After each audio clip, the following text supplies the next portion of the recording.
So I'm 23, and that makes me what is called a millennial.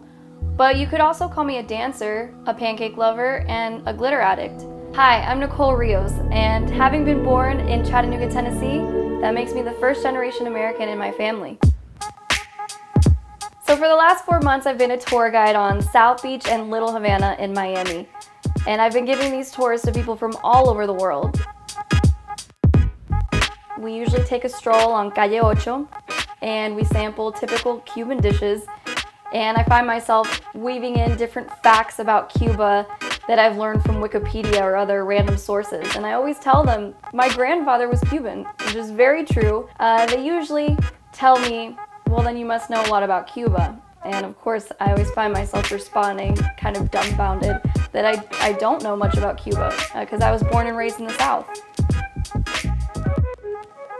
When I started seeing all the news stories pop up about the US and Cuba reestablishing their diplomatic relations, I began to wonder, what would Grandpa have to say about this?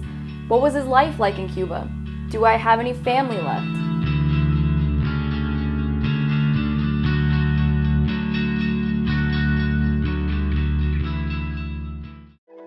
My grandpa and I were very, very close. Florencio Peña was born in Havana in 1920, and he died in Chattanooga, Tennessee in 2000. Apparently, he was a student in the University of Havana at the same time as Fidel Castro, and on occasions they played basketball together. Grandpa Frank worked for Reynolds Aluminum Company, and apparently Fidel called him for a meeting and ordered the shutdown of the aluminum plant in Cuba, forcing him to make the tough decision of leaving Cuba and his family behind in 1961.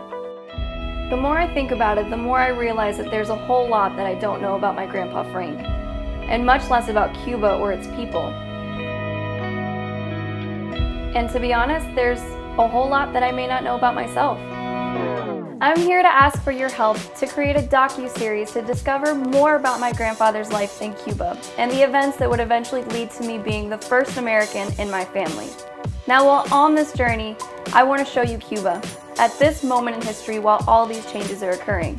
I want to show you the people, the culture, the music, and any other big unanswered questions we have about the country, because it's been a mystery for us Americans for a long time. If you've made it this far into the video, thank you so much for your support, and I look forward to seeing you on the internet.